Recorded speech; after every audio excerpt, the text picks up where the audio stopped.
Со интервју со Стефчо Јакимовски, Мија го почнува представувањето на кандидатите за председател.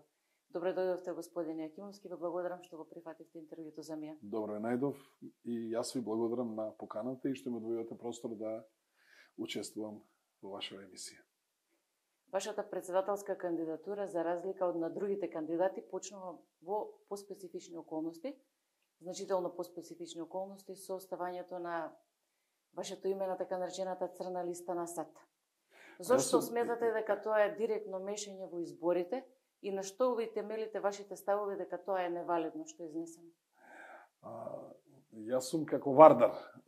Стартувам со минус 6 бода. Секавате Вардар кога го казнија да стартува на наредната фудбалска сезона со минус 6 бода. Секаде, во секоја држава, изборите се најбитното нешто. И најчистото нештото што треба да биде, тоа се изборите. Зошто? Зашто ако имаш фери демократски избори, по сите стандарди направени, тоа значи дека ќе имаш мирен постизборен период. Очигледно кај нас се прави еден циркус и се прави обид да се помогне на сите оние, односно на оние кои што ветуваат тоа што сега обратно зборат, а тоа најмногу се однесува на бугарскиот договор и на промена на уставот за да влезат бугарите во уставот и на прифаќањето на тоа дека сме македонци од 1944 година, дека нашиот јазик е бугарско нарече и дека сите револуционери се бугари. Значи, за да може таа крупна жаба некој да ја голтне, треба да се елиминираат оние кои што најмногу сметаат во таа работа и кои што имаат најтврди ставови. Значи, тоа се барањата од овие луѓе за да можат полесно да го направат предавството после изборите. Одговорно тврдам дека практицирање на и раководење со општината или било кој орган што сум го водел, вклучувајќи и фирмата која што сум работел, јас секој сум работел совесно, одговорно и им кажувам на граѓаните со целосна сигурност дека ниту има било какви криминал, ниту има било што за мене. Ова е чиста политика и ништо повеќе од тоа. Впрочем, јас сум единствен градоначалник кој што сум се откажал од ингеренциите во урбанизмот. Целосно сум ги пренел и подпис електронски и во хартиена форма подпис на раководителот на сектор за урбанизам. Значи, одобрение за града е било што даваат исклучиво професионалците. Втора работа. Јас сум тој што инсистирам да ние повеќе немаме урбанистички планови, за да нема било каква корупција ниту во општините, ниту во градот Скопје, ниту во министерството, ниту во советот. Да сите права по однос на градба се влечат врз основа на закон и врз основа на генерален урбанистички план. Дали слушнавте некој околу тоа да подискутира? Дали слушнавте некој за тоа да разговара? Сите оние кои што сакаат да имат корупција во тој дел, чутат. Јас сум единствениот кој што заговарам декриминализација во делот на урбанизмот. Следна работа. Јас сум единствениот кој што зборувам дека за да ја намалиме корупцијата, пошто со тоа на глава ни се качи овиот запад, корупција, ајде кога веќе зборуваме, сите функционери да ги ослободиме од било каков подпис. Што тоа значи? Тој што е функционер, дали работи во министерство, дали работи во јавно предпријатие, или пак работи во локална самоуправа, или води некоја друга државна институција, тој ја носи само програмата и планот за јавни набавки. Се друго спроведуваат службите, професионалците. Ако се работи за тендер, тоа ќе го работат професионални служби. Ако се работи во било како согласност и одобрение, нема што тоа да го пишува министерот, затоа што и така тие одобренија, согласности, цертификати или било што, сето тоа го подготвуваат службите, што значи тие треба да се сносат целата одговорност, а министрите и функционерите треба да предлагаат само измени на закони, на законски решенија, што значи да ја водат само политиката. Но, гледате дека тука ниту овиот запад го подржува тоа. Туку чутат, зашто? За да може сите нас да не имаат во раце. Па кога сакаат да активираат кривични пријави, да измислуваат кривични пријави, да измислуваат вакви листи, да се мешаат во изборни процеси, да замолчуваат кога го сакаат, впрочем тие не сакаат, да го декриминализираме високиот дел од општеството, односно од раководителите. Тие сакаат се што можеме да правиме за да може да има потоа како луѓето да ги држат под контрола. Јас сум човек што не се држи под контрола, јас сум човек што не е спремен да полтронизира и јас сум човек што не сум спремен да си го предавам образот и достоинството за било што на светот, вклучувајќи за било какви закани, а впрочем, ова не е ништо друго освен закана и грубо мешање во изборниот процес, што тоа не го направија пред 3 месеца, пред 6 месеца. Што ќе им сменеше ако причекаат 2 месеца, па на 9 мај ова го направат? Освен ако не им било желба директно да се мешаат во изборниот процес во Република Македонија. Значи, тоа го отфрлате, најавивте и кривична пријава. Јас веќе ја доставив до Оделот за организиран криминал во Основното јавно обвинителство, Одел за организиран криминал, сметам, значи, знаете што, ние цело време сме соочени со енормни кривични пријави. Дури имам реакции од истражните органи, вика, па ние не можеме секој ден да се бавиме со нив, да не ви ги кажам како ги викаат овие кривични пријави, тралала кривични пријави. А луѓето ќе дојдат, ќе видат, ќе побараат тоа што ни се става на товар, гледаат дека не е така, ги гледаат документите. И дури тие истите ни праќаат мејлови дека известиле Европска унија, известиле таа амбасада, известиле Американската амбасада, го известиле Стейт департментот и така натаму. Што е тоа? Можеме ние нормално да функционираме и да работиме? Ние треба да се расправаме со луѓе што си имаат проблеми со главата, со мозокот, или што мислат дека правилата и законите функционираат така како тие што мислат. Законите не сум ги носил јас. Ги носи владата на Република Македонија и ние работиме согласно закони. Тргнувате од ваква позиција во кампањата. Првенствено да објасните зошто се кандидирате за председател.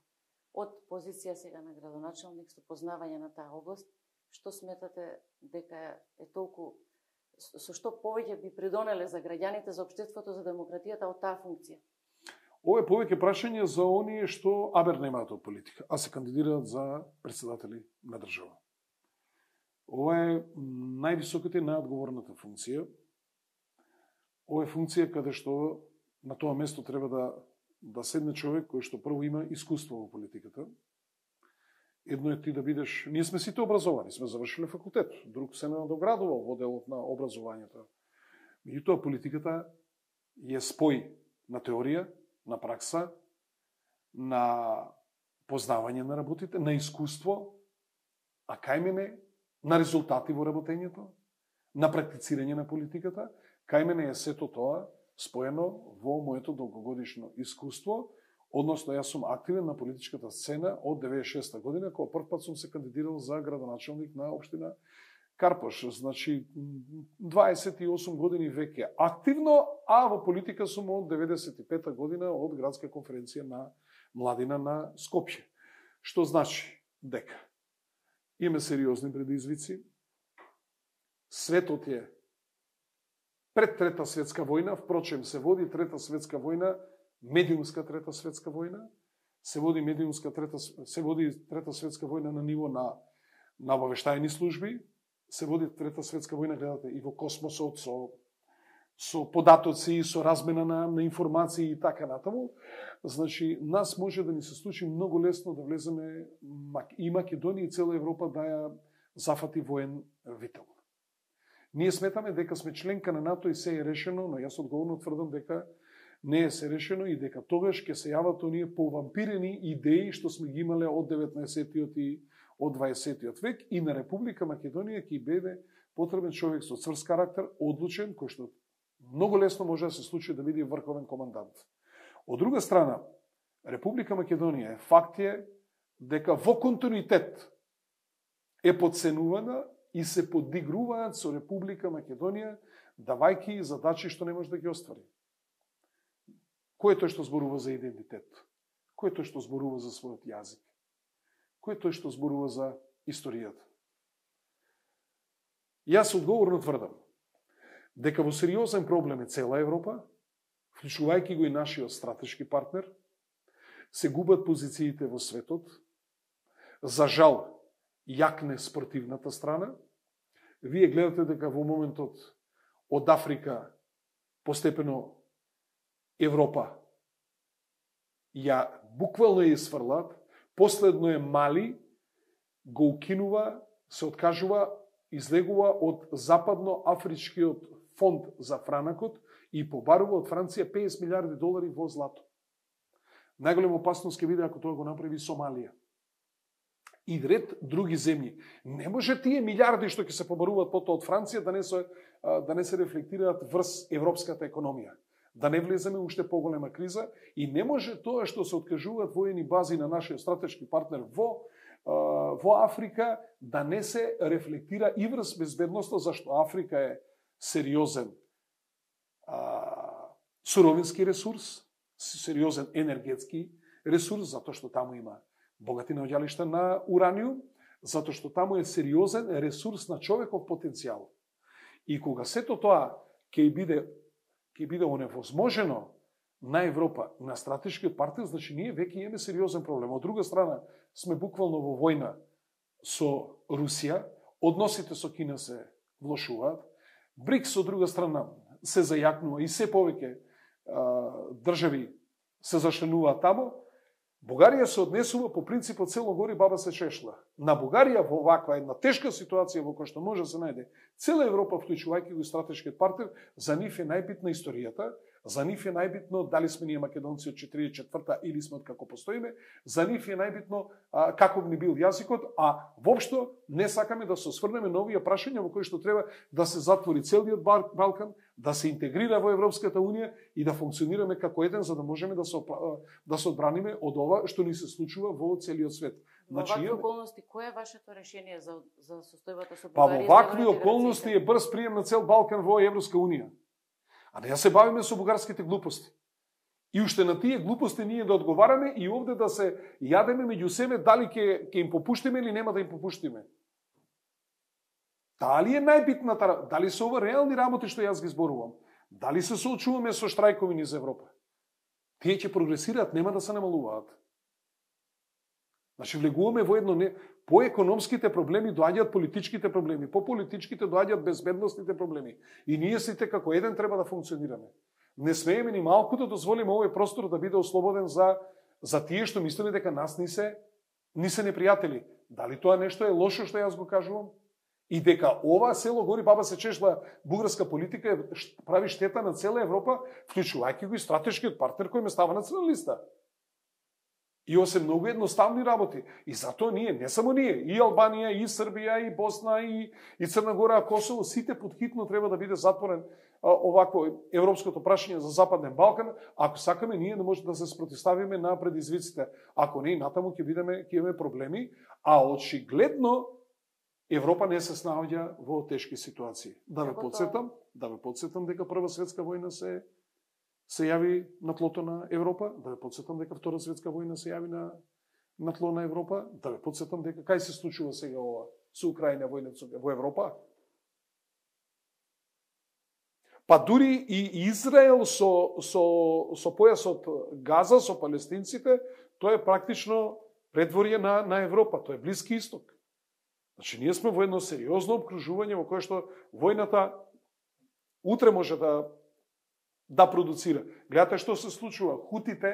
Хутите, а сега тука влегува и Џибути, значи забрануваат пролаз на сите бродови, освен на руските и кинеските. Значи ние од сите, а тоа што тамо се забранува низ тој мореус да проаѓаат наши бродови, европски бродови, израелски бродови, американски бродови, тоа значи превозот ќе поскапнува, тоа значи трошоците ќе ни растат, тоа значи нашата стока ќе биде неконкурентна на светскиот пазар, европската вклучувајќи и нашата. И тоа значи само уште поголеми проблеми ќе имаме. И наместо ние овие политички проблеми да ги затвориме, за да можеме да водиме заедничка политика во која што ќе се дига европската економија и полесно ќе се справуваме со предизвиците од надвор, ние се јадеме од натре заради неразумната бугарска политика и заради неразумни политичари во Македонија кои што треба апсолутно ова прашање да го маргинализираат. Тоа е прашање за кое што не се разговара. Покрај со ваквата реторика, со што друго ќе ја барате довербата од граѓаните за да станете председател? Ингеренциите на председателот и во делот на Републичкиот судски совет. Не може во Републичкиот судски совет да влегуваат луѓе кои што не се судии прво. Или не се правници со долгогодишно искуство, кои што биле во судница, кои што добивале и губиле предмети. Значи, таму може да се најдат угледни адвокати, евентуално угледни професори по одредена проблематика и долгогодишни судии. Не може бе луѓе стручен со сега. Чест на луѓето што се делегирани таму, може се квалитетни. Меѓутоа не може стручен соработник да оценува работа на врховен судија. Ниту на апелационен. ниту на било кој судија. Каде на други места вие би направиле Во делот на значи тоа е во исто така во Уставниот суд. Уставниот суд не смее да биде продолжена рака на партиите. Во Уставниот суд исто така ќе бидат делегирани професионалци кои што немаат обврска ниту према мене, ниту било која политичка партија, туку треба да ги интересира само уставот и ништо повеќе од тоа. Што се однесува до армијата, сметам дека армијата максимално треба во оваа ситуација да издвојуваме средства за да технички, технолошки армијата, за да се подготви одбранбената способност на армијата, да се плаќаат луѓе на обуки, да се подобрат нивните материјални услови, не само опремата и средствата со кои што располагаат, во исто време и материјалните услови на армијата. Не може вие да имате квалитетен и сериозен војник и старешина кој што ќе ги исполнува задачите, па дури воени задачи, ако дома има тој проблеми. Ние треба да тие луѓе, значи ако сакаме да браниме државата, што помалку да имаат своји проблеми, а тоа значи државата да им обезбеди нормална екзистенција за да може тие да функционираат. Кажете ми, например, со што вие би се издвоиле од досегашните председатели, што различно би направиле? Една конкретна работа. Прва што би ја направиле доколку бидете избран за председател? Прво, јас не би бил противник на владата. Меѓутоа, се што владата ќе смисли не значи дека е најпаметно. За мене не е најпаметно Енха Бехтел. Енха Бехтел е класична корупција озаконата со закон во парламент. Имаме ли ние друг тендер? А зашто утре за секој поголем тендер да не избереме фирма на која што ние ќе сметаме дека треба да ја дадеме работата, дека таа ќе ја изврши и имаме мнозинство во парламентот, ќе донесеме закон и ќе кажеме таа фирма ќе го прави тоа. За друг тендер, исто така со закон ќе кажеме дали е тоа согласно пазарните законитости. Дали е тоа согласно законот за јавни набавки. Правиме упат во закон за јавни набавки. Следната работа, јас како председател сметам дека тоа не беше приоритет. Ние и сега стигаме за Охрид. Ние и сега стигаме за Кичево. Но во исто време бубашвабина јадат во болниците. Какви ни сте општите болници низ Републиката? Катастрофа. Зашто граѓаните чекаат по 6 месеца на скене, на компјутер, за долго чекаат на ехо преглед и така натаму? Зашто да не обезбедиме доволно опрема? Зашто да не обезбедиме квалитетен кадар во внатрешноста на државата? Значи, тоа е дело само на здравството. Со ингеренциите моментални на председателот не навлегува толку во тие надлежности за директно влијание. Да, но председателот може да отвора битни прашања и може да каже, слушај, јас сметам дека ова е приоритет. Второ, сметам дека не смееме да имаме политички затвореници во Република Македонија. Тука председателот мора најенергично да се спротивставува. Ние мораме да направиме стратегија за енергетскиот развој на Република Македонија. Ние мора под итно реформа на образованието. Ние се однесуваме како аутисти. Веќе во одредени делови ние немаме луѓе, никого немаме на пазар на труд. Дали знаете дека немаме ни еден професор по математика? Ни еден. Треба несоодветни кадри, веќе децата ни ги образуваат по математика. Ние оние кадри што се дефицитарни мора да ги стимулираме, мора да даваме стипендии, мора да видиме како да ги задржиме, кои ќе ни ги учи децата. Дали сме задоволни од образование? Па тоа е темелот на општеството. Образованието е темелот на општеството. Ако не сте задоволни од војската, од полицијата, ако ви е катастрофа образованието, ако сте разочарани од здравствениот систем, ако војската ви е дестимулирана, како мислите, ако судството ви е со сериозни политички влијанија, како мислите да се разрушени сериозно темелите на државата? И јас мислам дека едно по едно парче ние треба да разрешуваме. Во делот на надворешната политика, сметам дека исклучиво професионалци треба да бидат амбасадори. Во нашите ДКП мора да бидат строги професионалци. Второ, мора да обновиме врската, прекината е врската со диаспората. Диаспората не смееме да ја гледаме исклучиво како можност за пари кои ќе донесат во државата. Дали знаете дека диаспората ни создава 20% од бруто-општествениот производ на Република Македонија со девизните дознаки што ги праќаат во нашата држава. Значи, ние треба таа да биде нераскинлив дел од македонското национално ткиво, треба да бидеме во постојана комуникација, треба да видиме што е потребно за нив да сториме и додека се тамо, но и што треба да направиме тие кои ќе дојдат овде да се чувствуваат пријатно, но во исто време доколку сакаат да инвестираат, треба да видиме што е тоа што ние треба да го направиме со нив. И сите наши политики, дали се добри или лоши, ние сме должни да на средби со диаспората да ги објаснуваме.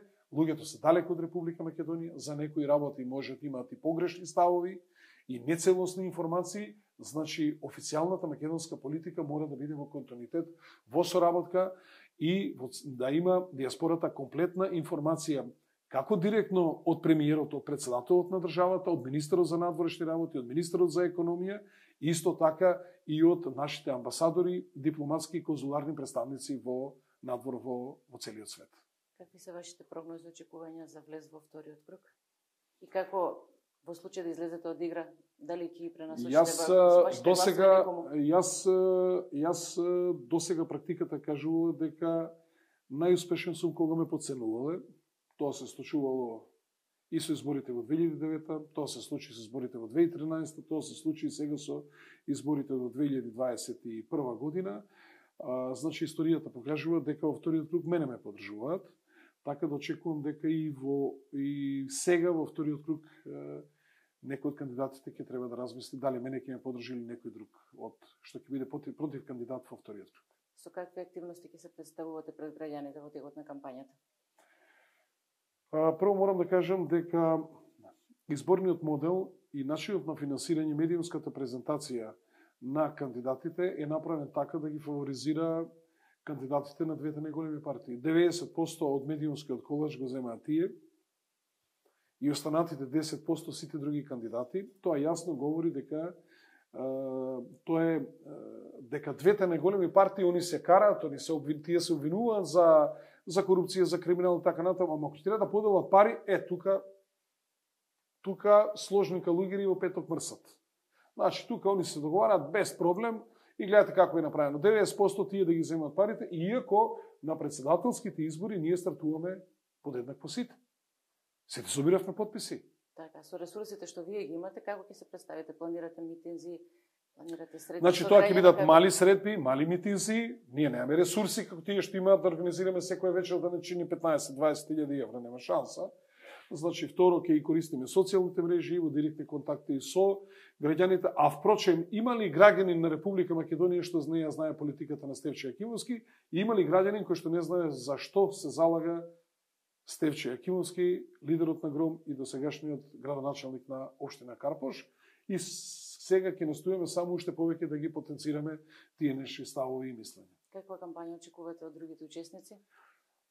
Веќе почна кампањата, видовте, со црната листа веќе видовме колку е ова фер и достоинствена кампања, и од друга страна не видов од нити еден против кандидат или било кој политичар да го осуди ова што се случи. Молам? Очекувате подршка од некој во оваа ситуација? Апсолутно. Како можем јас да влезам во битка со некого и тој претходно да при тоа, ако може да биде оневозможен, ако може да му бидат скратени ресурсите, ако може да ми го врза за да можем јас да го победувам. Мислам, тоа е смешна работа. Јас тоа не би си го дозволил за било кој кандидат тоа да беше направено. Јас напротив ќе имав осудителни ставови за црните листи, дека тоа е грубо мешање и дека би му дал максимална поддршка на против кандидатот што тоа би се случило. Со ваква стартна позиција, вакви околности, какви се вашите очекувања? Дали ќе имаме фери демократски избори? Знаете што? Фери демократски избори, дали ќе имаме, гледате, оние што се договарат за парите, оние што се договарат за владата, техничка влада, тие ќе се трудат водата да ја носат на нивната воденица и практично за овие што се однадвор, што ги посматраат изборите во Република Македонија, нив ќе им биде битно да во кутијата има најмногу липчиња тој што нив им одговара. Што е и природно, но мојата политика секогаш била да им одговара на граѓаните. Во конкретниот случај на граѓаните на Република Македонија, и досега ниту јас, ниту тие мене ме изневериле. Каква влада според вашите оценки може да очекуваме после 8 мај? Кои се вашите црвени линии доколку станете председател за да го доверите мандатот? Па јас од тој што ќе барам мандат, ќе барам да се направи конгрес и да донесе одлука на конгрес дека нема да го менува уставот и нема да влегуваат во бугарите во уставот додека не се затворат сите прашања. Значи тоа мора да биде комплетен пакет. Или ние да ни се отворат вратите за преговори со Европската Унија, а тие прашања и да си ги разговараат стручњаците, односно историчарите. Тоа е мојот став по тоа прашање. А за корупцијата нема да им побарате нешто образувачко? За борбата со корупцијата? Јас имам предлози за корупцијата, да се ослободат сите политичари од подпис. Ако ве ослободиме од подпис, тоаш как ќе може вие да бидете корумпирани, да ви се импутира корупција или да има корупција, и кога таа ќе се спушти на пониско ниво, кај службите, тогаш многу полесно се контролира. А ако обвинителот го бира владата, како очекувате обвинителот да процесуира некој актуелен министер? Меѓутоа, ако тоа го прави некој понизок од службениците, тоа значи и министерот ќе има интерес неговото министерство да функционира безпрекорно и тој ќе биде заинтересиран тој функционер, односно тој државен службеник да биде поттхитно процесуиран или доколку се сомнева нешто да биде истражен. Вака, влијанието врз обвинителството, тоа значи дека амнестира политиката додека е на власт. Имате ли кратка порака со која што би ги убедиле граѓаните дека треба да излезат на изборите и да гласат во вакви околности? На граѓани на овој народ, на граѓаните на Република Македонија секогаш им било тешко. И во 19. век, и во 20. век, ни било тешко и 912, и 14, и 18, кога е правена Југославија, и 41, и 45, и 48, и 63, кога бевме во рушевини, и 92, кога бевме на распаќе, секогаш било тешко, меѓутоа народот секогаш бил мудар, очекувам и дека сега ќе биде мудар. Имате кандидат за председател кој што можете да го тестирате како реагира на притисоци, а председателската функција е функција на која што континуирано се врши притисок. И јас сум убеден дека ако бирате председател кој што ќе биде достоинствен и кој што ќе биде спремен да не се повлече пред било каков притисок кога се загрозени интересите на граѓаните на Република Македонија, тогаш јас сум вистински избор за граѓаните на оваа држава. Ви благодарам за интервјуто. Молам. Со интервјуто со Стефчо Екимовски стартувавме со презентација на програмите на претседателските кандидати.